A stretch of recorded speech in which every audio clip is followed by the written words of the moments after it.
Oke. Assalamualaikum warahmatullahi wabarakatuh. Assalamualaikum. Tadi pun salam olahraga jaya. Yang terhormat Bapak Dr. Handes Akor Citeku selaku pembahas. Yang terhormat Bapak Ardian Cahyadi MPD selaku pembimbing 2. Yang terhormat Bapak Dr. Rahmat Hermawan MPes AIPO sebagai pembimbing 1. Yang terhormat teman-teman saya, puji syukur kehadiran Allah Subhanahu wa Ta'ala, karena berkat rahmat dan hidayahnya kita dapat berkumpul di sini untuk melihat tampilan video saya yang berjudul tentang manajemen pembinaan cabang olahraga futsal Lampung.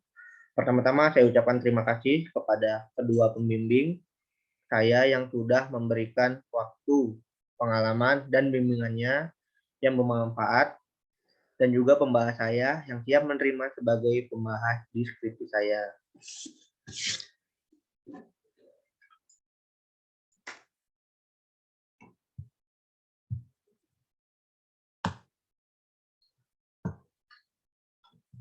Latar belakang.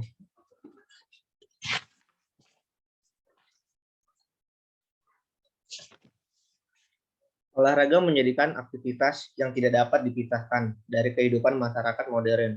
Bahkan, olahraga menjadi gaya hidup khususnya pada masyarakat perkotaan. Salah satu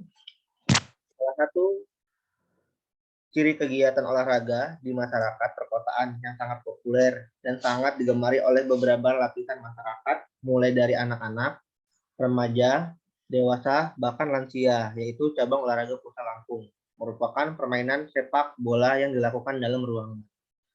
Selanjutnya adalah pembinaan. Pembinaan merupakan suatu kegiatan yang dilakukan secara efektif untuk memperoleh hasil yang lebih baik serta mempertahankan dan menyempurnakan apa yang telah ada yang sesuai dengan yang diharapkan. Di Indonesia, proses pembinaan futsal secara baik dan benar masih sangat kurang. Seperti contohnya, dalam pembinaan kelompok usia yang dirancang secara teratur, berjenjang, dan berkesinambungan di Indonesia masih belum tertata dengan baik.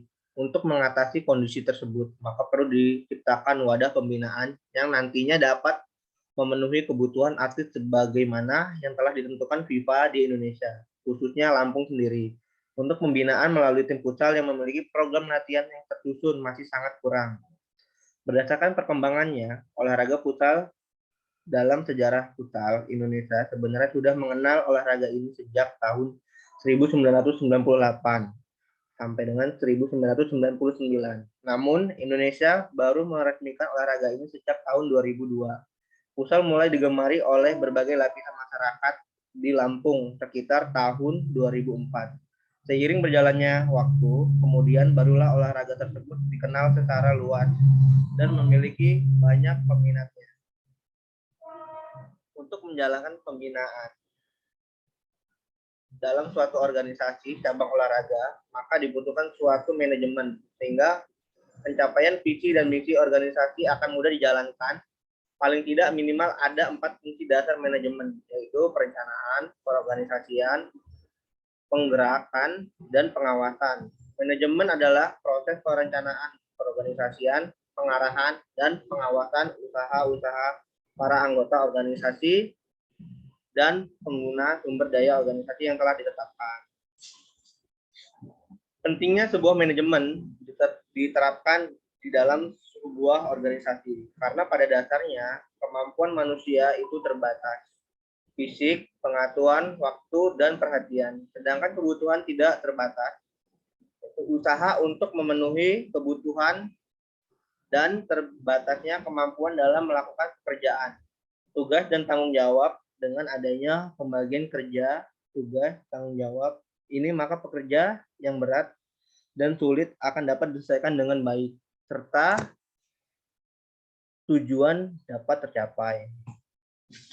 Itu terus tentang pembinaan. Pembinaan jangka pendek diarahkan untuk menjaring atlet dan pelatih di tingkat junior, pembinaan dan pemasalan. Jangka menengah, pembinaan di tingkat kabupaten dan kota di seluruh Lampung untuk menjaring atlet berprestasi setingkat provinsi maupun nasional, dan jangka panjang untuk mempersiapkan atlet senior dalam menghadapi event yang berskala nasional dan internasional belum nampak, baik secara lisan maupun tertulis.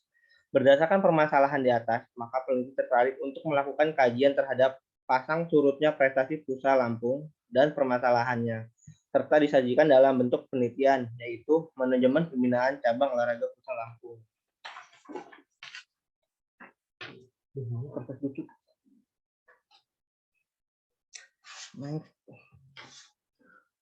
Identifikasi masalah.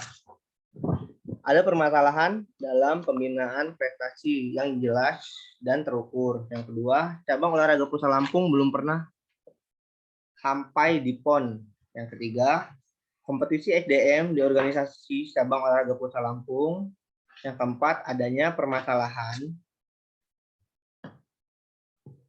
dalam menjalankan kurikulum program pembinaan. Yang selanjutnya itu perumusan masalah. Yang pertama, bagaimana manajemen yang dilaksanakan dalam pembinaan cabang olahraga Pusa Lampung. Yang kedua, bagaimana proses pembinaan yang dilaksanakan di AEP Lampung. Yang ketiga, faktor-faktor apa saja yang menyebabkan cabang olahraga Pusa Lampung tidak pernah lolos ke PON. Nah, selanjutnya yang D, batasan masalah. Karena cukup luasnya ruang lingkup yang menjadi kajian dalam penelitian ini, maka peneliti membatasi ruang lingkup kajian ini pada manajemen sistem pembinaan dan hasil prestasi yang dihadapi oleh pembina, pengurus, dan atlet Lampung. Tujuan penelitian. Tujuan penelitian untuk mengetahui manajemen yang dilaksanakan dalam pembinaan cabang olahraga Pusa Lampung. Yang kedua, untuk mengetahui proses pembinaan yang dilaksanakan AEP Lampung. Yang ketiga, untuk mengetahui faktor-faktor apa saja yang menyebabkan prestasi cabang olahraga Pusa Lampung stagnan. Manfaat penelitian. Yang pertama yaitu bagi pelatih. Bagi pelatih untuk menjadikan pelajaran sehingga dapat melatih atlet dengan program latihan sesuai target yang ingin dicapai, yang nantinya mampu membuahkan prestasi untuk cabang olahraga Pusa Lampung melalui atlet. Yang kedua, bagi klub atau organisasi Pusa Lampung untuk menjadi acuan dalam mengelola manajemen pada periode kepengurusan selanjutnya, dan diharapkan dapat memberikan kontribusi bagi perkembangan cabang olahraga Pusa Lampung. Ya, bagi atlet. Bagi atlet, untuk menjadikan sebuah acuan untuk giat berlatih, mengingat perkembangan olahraga Pusa Lampung saat ini sangat berkembang pesat sehingga mampu memberikan prestasi terbaik untuk Lampung. Bagi program studi, hasil penelitian ini diharapkan menjadi acuan untuk mahasiswa yang ingin mengembangkan penelitian mengenai manajemen pembinaan. Tinjauan pustaka. Yang pertama yaitu manajemen. Secara umum, manajemen merupakan rangkaian kegiatan untuk mengarahkan seluruh potensi yang ada, baik sumber daya manusia maupun sumber daya lainnya, untuk memperoleh suatu dukungan dalam usaha mencapai tujuan yang diinginkan secara efektif dan efisien. Tujuan manajemen adalah suatu yang ingin direalisasikan, yang menggambarkan cakupan tertentu dan menyarankan pengarahan kepada usaha seorang manajer. Ada 4 elemen pokok dari tujuan manajemen. Suatu yang diinginkan atau scope, cakupan atau akurasi, ketepatan, direction, pengarahan, dan pengarahan. Pembinaan. Keberhasilan suatu prestasi dalam cabang olahraga apapun tergantung dari bagaimana sistem pembinaan yang diterapkan. Itu yang pertama, faktor kunci keberhasilan pembinaan olahraga. Yang pertama itu ada dana dan finansial. Yang kedua, kebijakan atau lembaga olahraga. Yang ketiga, landasan dan partisipasi. Yang keempat, sistem pemaduan dan pengembangan bakat. Yang kelima, riset atau impactor. Yang keenam, sistem penghargaan dan rasa aman. 7. Pengadaan dan pengembangan pelatih. 8. Kompetisi. 9. Fasilitas latihan. 10. Lingkungan, media, dan sponsor. Sedangkan yang kedua itu adalah faktor pendukung pembinaan prestasi. Yaitu ada 3. Yang pertama adalah atlet, pelatih, dan latihan.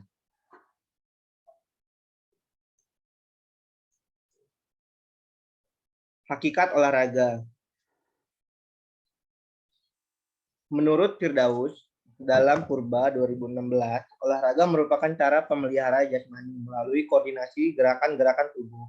Tapi secara garis besar, olahraga yang merupakan aktivitas fisik itu penting dilakukan dalam keseharian, baik dengan gerak-gerakan selara, cabang olahraga, ataupun gerakan lainnya yang penting bergerak.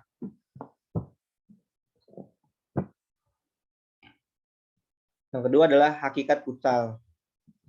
Futsal merupakan permainan sepak bola yang dilakukan di dalam ruangan. Futsal berasal dari kata Spanyol yang berarti football, salah, atau yang disebut sepak bola dalam ruangan. Futsal pertama kali diciptakan oleh Juan Carlos Carolina pada tahun 1930 dan mulai berkembang di Indonesia pada tahun 2002.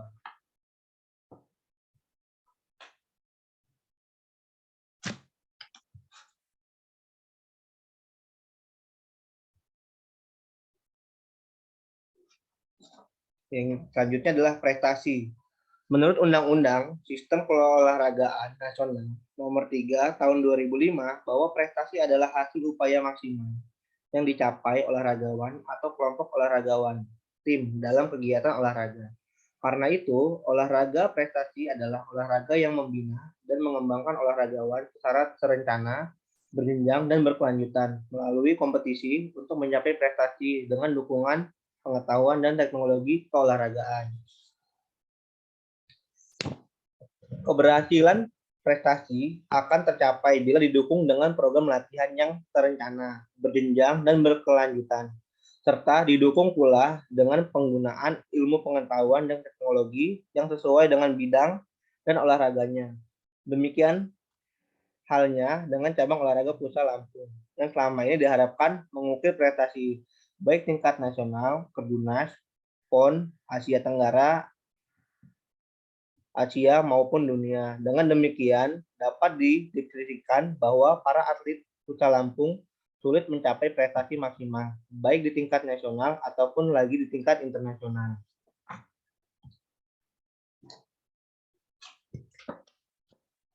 Kasus futsal Lampung. Pembinaan cabang olahraga futsal Lampung belum memberikan hasil yang sangat berarti bagi pembangunan dan kemajuan olahraga futsal Lampung. Hal ini dibuktikan dengan perolehan prestasi di berbagai kejuaraan belum begitu menggembirakan, baik nasional, khususnya PON, karena cabang olahraga futsal Lampung belum pernah ada di PON. Namun perlu dicatat, prestasi yang cukup membanggakan pernah diraih oleh tim futsal Lampung, ialah ketika Giga Kota Metro pada tahun 2017 tampil di Liga Pro Futsal Indonesia. Dengan demikian, dapat didefinisikan bahwa para atlet futsal Lampung sulit mencapai prestasi maksimal baik di tingkat nasional maupun internasional. Jenis penelitian. Jenis penelitian yang digunakan ialah penelitian kualitatif. Penelitian kualitatif adalah penelitian yang bersifat deskriptif dan cenderung menggunakan analisis. Penelitian yang relevan. Penelitian yang dilakukan oleh Wahyu Darmawan 2016 dengan judul Manajemen Organisasi dan Pembinaan Prestasi Olahraga Sepak Bola pada klub PSIR Rembang tahun 2016. Penelitian yang dilakukan oleh Robianur Saputra 2016 dengan judul Peran Organisasi PELTI dalam Pembinaan Prestasi Atlet Futsal Junior di Samarinda. Kerangka pikir. Masyarakat Lampung menganggap cabang olahraga futsal Lampung dianggap sebagai olahraga populer dan hampir semua orang mengetahui perkembangan dan sepak terjang pertandingan olahraga tersebut yang ditayangkan di televisi menjadi tontonan yang cukup menarik, namun di sisi lain, cabang olahraga futsal terbatas sekali. Aspek pesaran dan sarana maupun dukungan pemerintah daerah. Kebijakan karena tidak semua daerah memiliki lapangan, kecuali baru sebatas kabupaten kota saja, sedangkan tingkat kecamatan maupun desa belum sepenuhnya melakukan pembinaan secara maksimal, terutama dari aspek visi dan misi, serta sebuah organisasi olahraga belum nampak. Hal ini tentu saja dapat dilihat dari prestasi yang masih sangat stagnan. Kondisi ini tentu saja menarik untuk dikaji, baik dari aspek manajemen maupun tataran pembinaan atau prestasi. Paling tidak dapat melihat beberapa faktor yang menghambat maupun mendukung pembinaan atlet futsal Lampung. Metode penelitian.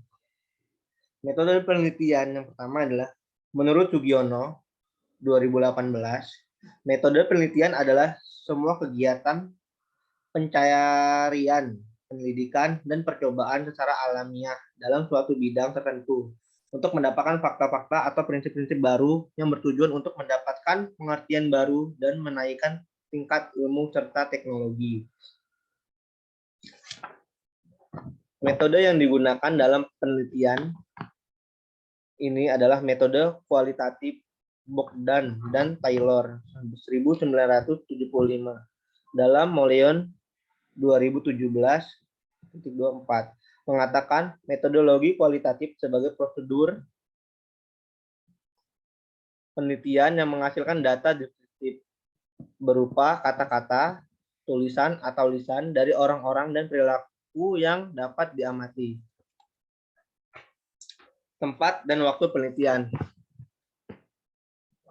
Penelitian ini dilakukan di Bandar Lampung dan Kota Metro, khususnya pengurus Futsal Lampung, AFK atau AFP, dan di beberapa tempat yang berkaitan dengan permasalahan penelitian ini.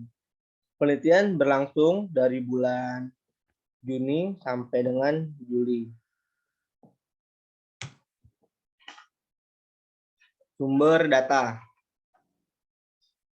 Menurut Lovan 1984 dalam buku Moleong, sumber data utama dalam penelitian kualitatif ialah kata-kata dan tindakan. Selebihnya adalah data tambahan seperti dokumen dan lain-lain. Berkaitan hal ini pada bagian jenis datanya dibagi ke dalam kata-kata dan tindakan, sumber data tertulis, foto, dan statik. Data yang terkumpul dalam penelitian ini yaitu berupa hasil observasi, wawancara, dan dokumentasi dari berbagai pihak ataupun yang dijadikan sumber data yaitu PLT, yaitu ketua AFP terakhir, ketua dan bendahara, pengurus atlet serta pelatih. Instrumen penelitian. Instrumen dalam penelitian kualitatif menurut Sugiono yang menjadi instrumen atau alat peneliti adalah penelitian itu sendiri. Oleh karena itu, peneliti sebagai instrumen juga harus divalidasi. Seberapa jauh penelitian kualitatif siap melakukan penelitian yang selanjutnya terjun ke lapangan. Teknik pengumpulan data. Yang pertama adalah observasi.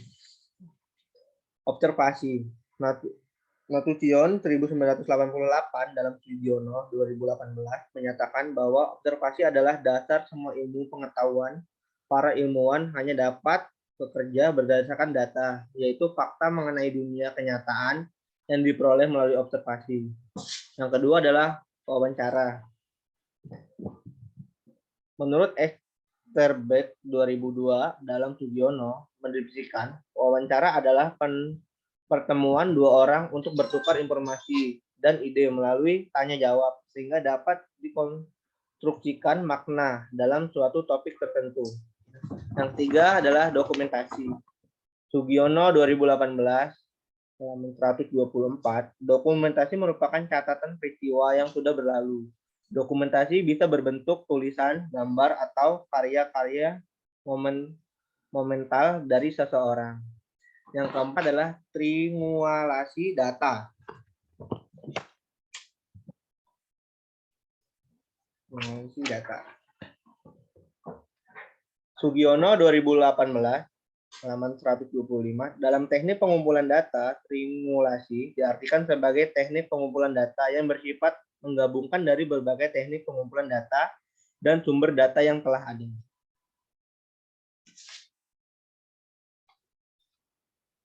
Analisis data. Nasution 1985 dalam Sugiono 2018 halaman 131 mengemukakan dalam penelitian kualitatif, analisis data harus dimulai sejak awal, sejak merumuskan dan menjelaskan masalah, sebelum terjun ke lapangan dan berlangsung, terus sampai penulisan hasil penelitian. Yang pertama adalah pengumpulan data. Kegiatan utama pada setiap penelitian adalah mengumpulkan data. Dalam penelitian kualitatif, mengumpulkan data dengan observasi, wawancara, mendalam, dan dokumentasi atau gabungan ketiganya, atau triangulasi. Yang kedua adalah reduksi data. Data yang diperoleh dari lapangan jumlahnya cukup banyak. Untuk itu, maka perlu dicatat secara teliti dan rinci. Mereduksi data berarti merangkum, memilih dan memilah hal-hal pokok, memfokuskan pada hal-hal yang penting, dicari tema dan polanya. Yang ketiga adalah display data. Setelah data direduksi, maka langkah selanjutnya adalah mendisplaykan data. Dalam penelitian kualitatif, penyajian data bisa dilakukan dalam bentuk uraian singkat bagan, hubungan antara kategori dan sejenisnya. Yang keempat, kesimpulan atau verifikasi. Langkah yang keempat dalam analisa dan kualitatif menurut Miles dan Humbert 1984 dalam Sugiono 2018 halaman 143 dalam penarikan kesimpulan dan verifikasi. Kesimpulan awal yang masih bersifat sementara dan akan berubah bila tidak ditemukan bukti-bukti yang kuat mendukung pada tahap pengumpulan data berikutnya. Demikian presentasi dari saya. Lebih dan kurang saya mohon maaf, dan kepada Allah saya mohon maaf. Terima kasih. Assalamualaikum warahmatullahi wabarakatuh.